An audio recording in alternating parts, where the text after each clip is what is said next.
Ok, bueno. Si quieren pueden apagar los micrófonos para que no haya interferencia del ruido, de la bulla.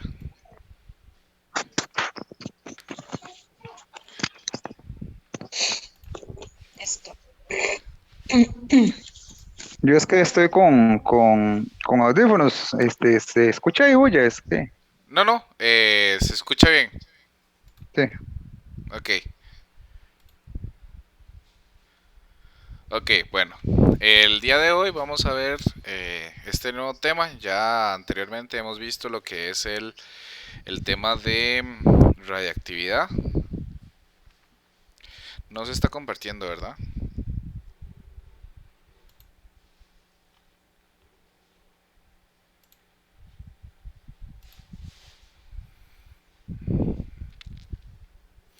Se está compartiendo ahora sí.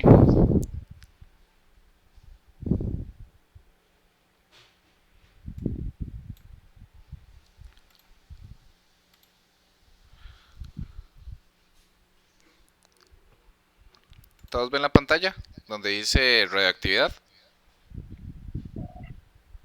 Sí, profe. Ok, bueno, entonces. em,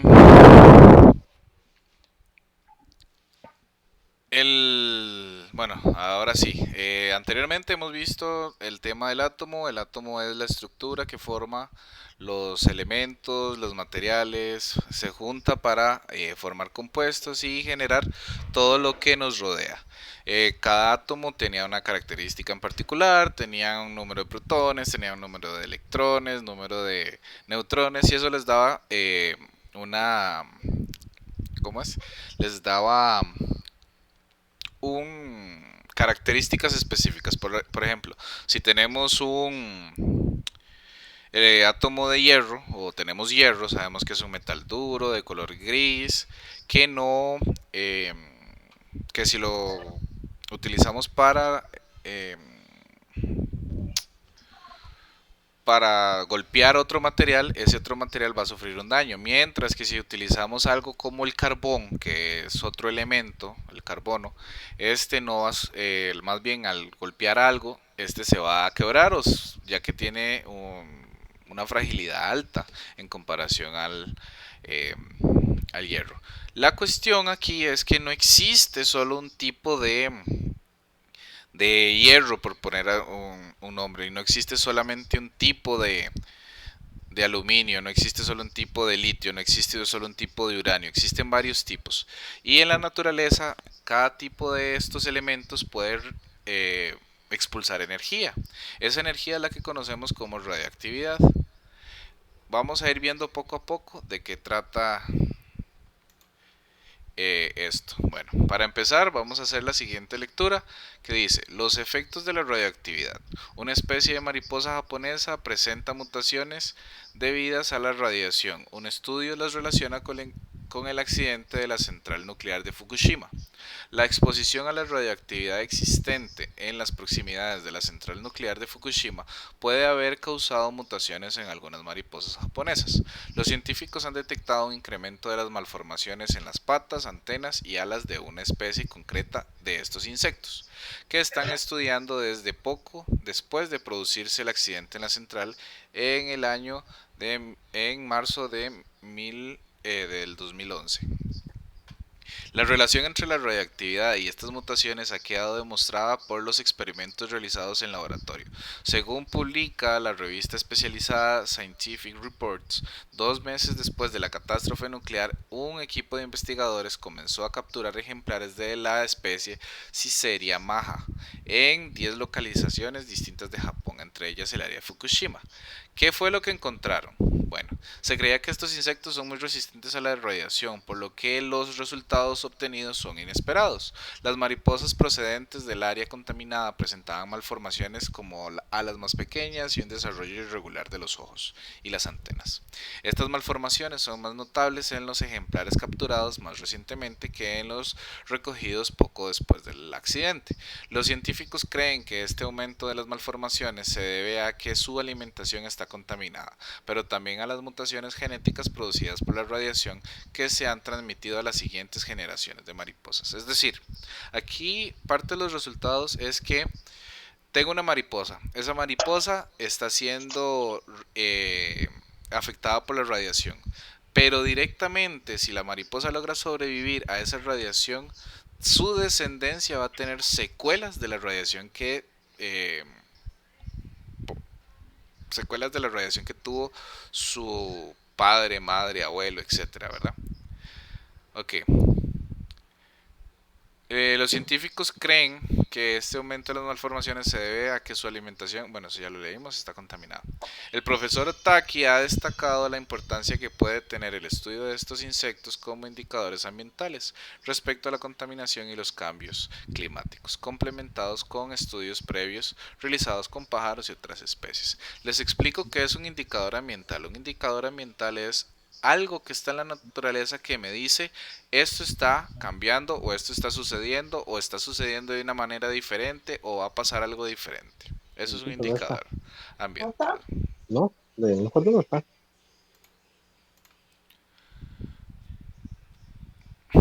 Ok, ahora sí. Vamos a empezar con el tema de los isótopos. La palabra isótopo proviene del griego isos, que significa mismo, y topos, que significa lugar. Entonces se define como los tipos de átomos de un mismo elemento que se encuentran en el mismo sitio de la tabla periódica, pero tienen diferente número másico. ¿Qué quiere decir esto entonces? Lo que quiere decir es que, por ejemplo, yo tengo hidrógeno, ¿verdad? Pero no existe un solo hidrógeno. En este caso voy a tener tres tipos de hidrógeno. Voy a tener hidrógeno con A igual a 1, con A igual a 2 y con A igual a 3. ¿Qué era eso? Eso era el número de masa. ¿Qué era el número de masa? El número de masa era la suma de neutrones y protones que tengo en el núcleo. Estas partículas subatómicas son las que le dan identidad a el elemento. Ok. Los átomos que son isótopos entre sí son los que tienen el mismo número atómico, es decir, Z es igual, pero tienen diferente número másico. Y esta es la suma de los neutrones y los protones en el núcleo. Por lo tanto, difieren en el número de neutrones. Algunos isótopos poseen nombres especiales. El hidrógeno 3 o tritio, carbono 12, carbono 14, uranio 238. ¿Alguna vez habían escuchado algo de esto relacionado con lo que son los isótopos?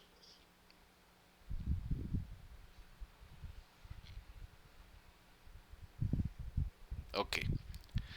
Bueno, vamos a tener varios tipos de isótopos. Si la relación entre el número de protones y de neutrones no es la apropiada para obtener la estabilidad nuclear, el isótopo es radiactivo. Entonces veámoslo desde este punto de vista. Ya ustedes saben que los elementos de la tabla periódica que forman nuestro planeta se formaron en el centro de las estrellas después de que estas consumieron su combustible, transformaron los elementos de helio e hidrógeno en elementos más pesados, hasta que explotaron y dieron origen a las esferas de polvo espacial que con el tiempo comenzaron a formar nuestro sistema solar.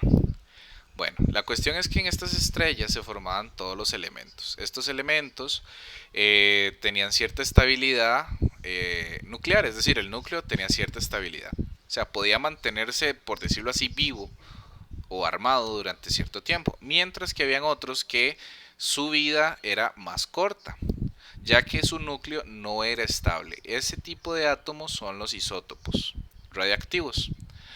Por ejemplo, en la naturaleza el carbono se presenta como una mezcla de tres isótopos con el número 12, 13 y 14. ¿Qué quiere decir esto? Tengo un carbono con número 12 de número másico, tengo uno con número 13 y tengo uno con número másico de 14. Cada uno de ellos va a ser más estable que otro y el que es menos estable es el que va a estar en menor cantidad, ya que se está desintegrando con mayor rapidez. vamos a tener algo que se llama radioisótopos, por lo tanto. Un radioisótopo va a ser un isótopo radiactivo, un elemento que se caracteriza porque su núcleo es inestable, es decir, tiene un desbalance entre los neutrones y los protones. Nada más quiero recordar que cuando teníamos un núcleo, yo tenía el núcleo, ¿verdad?, del átomo, y en ese núcleo íbamos a tener dos tipos de partículas.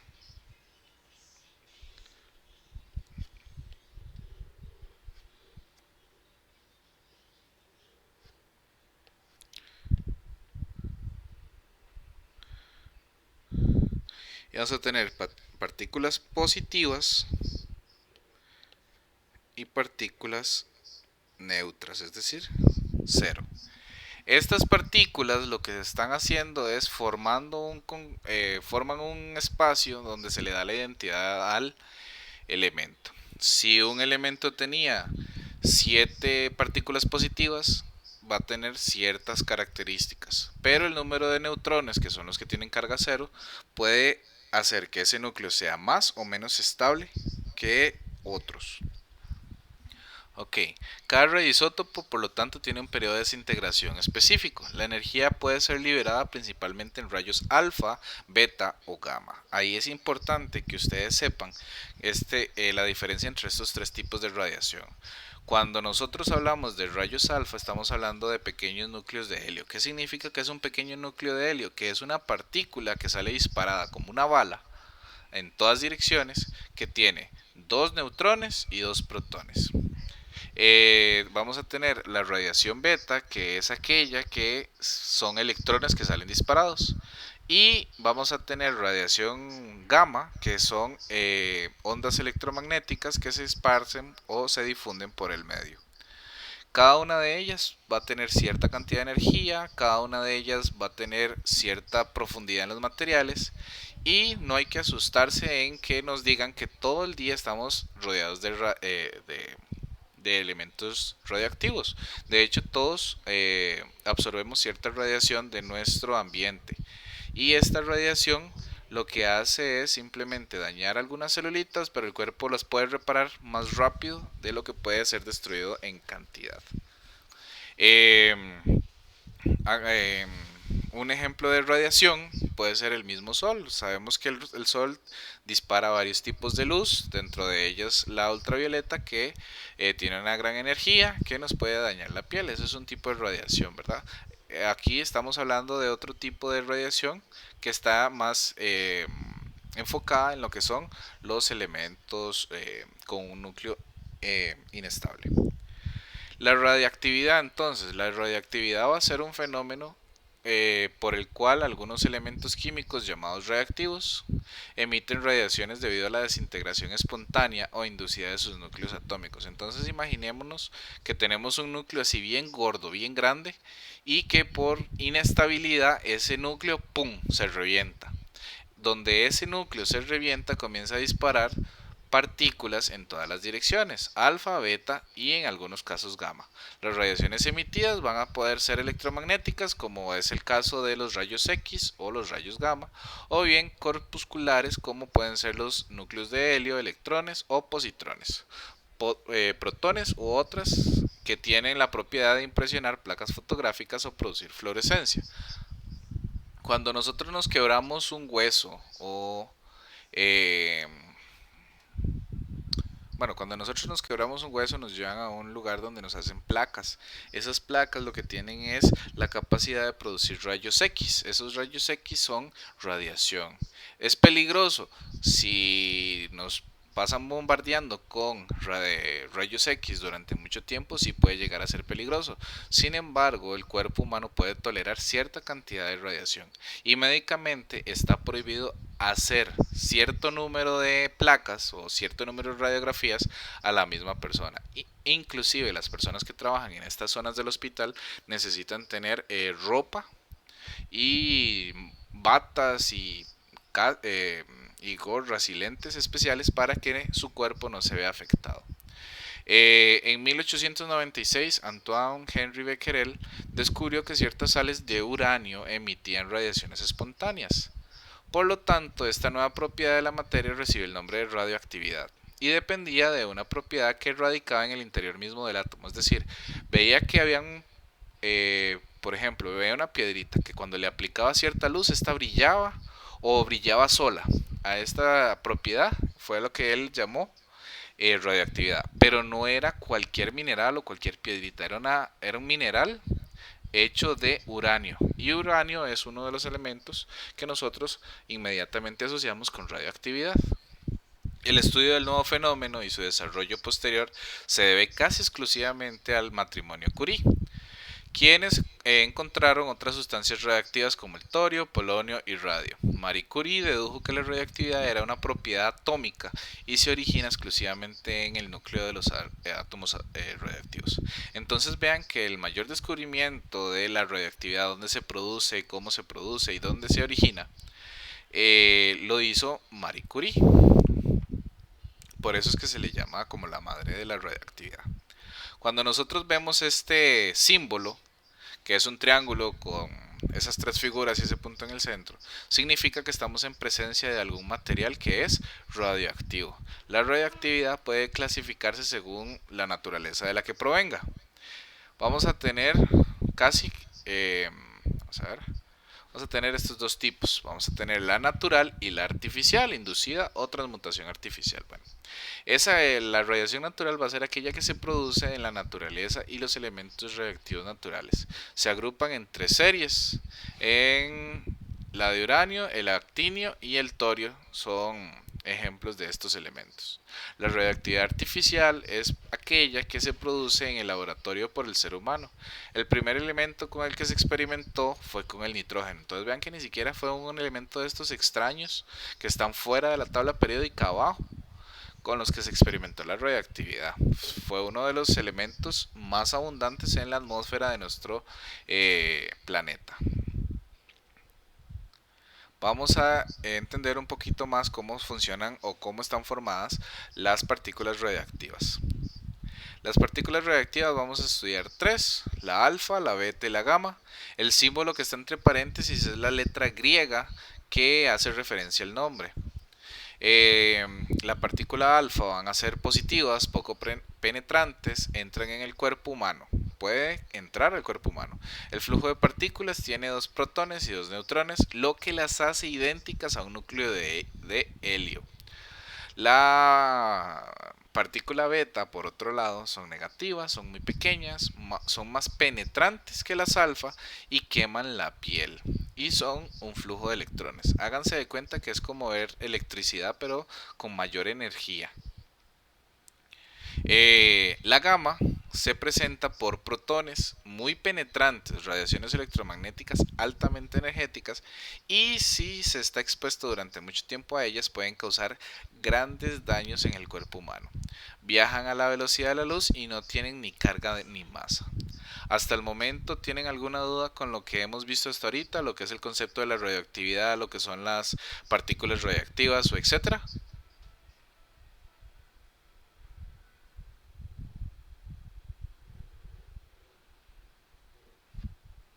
Ok.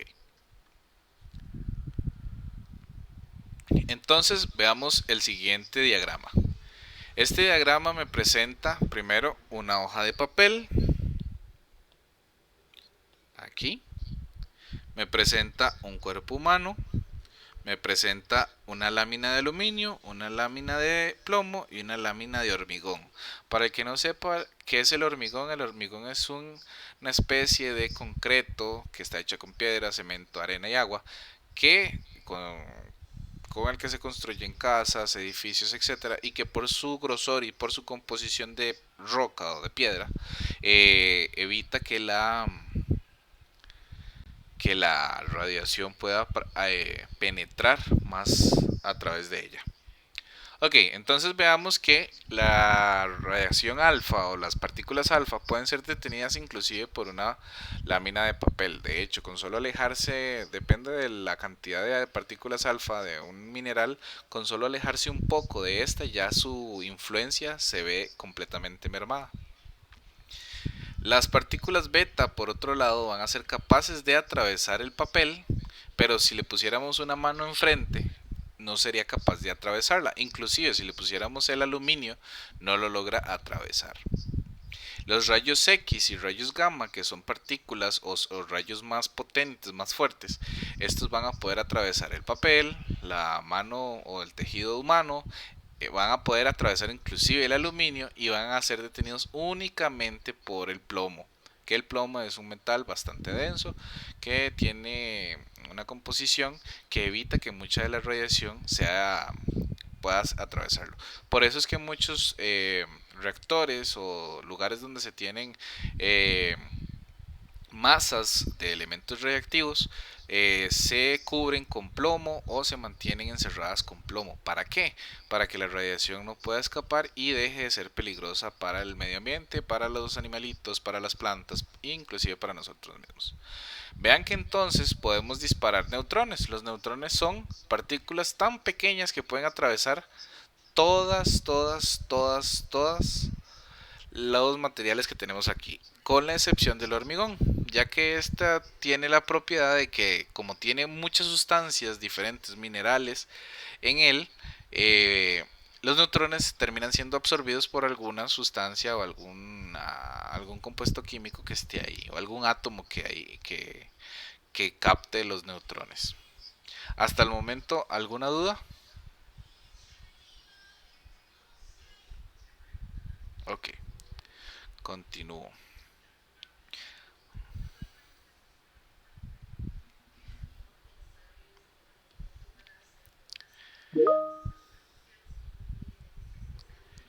Ok, vamos a ver. Dice, la fisión nuclear. Vamos a ver dos procesos en los que se puede producir, o dos procesos que suceden en los átomos. El primero va a ser la fisión, perdón. Esto ocurre cuando un núcleo pesado se divide en dos más pequeños. Además, algunos subproductos. Estos incluyen neutrones libres, fotones. Cuando hablamos de fotones, hablamos de luz. Y otros fragmentos del núcleo como partículas alfa, que recordemos que son el equivalente a núcleos de helio, y beta. Ok.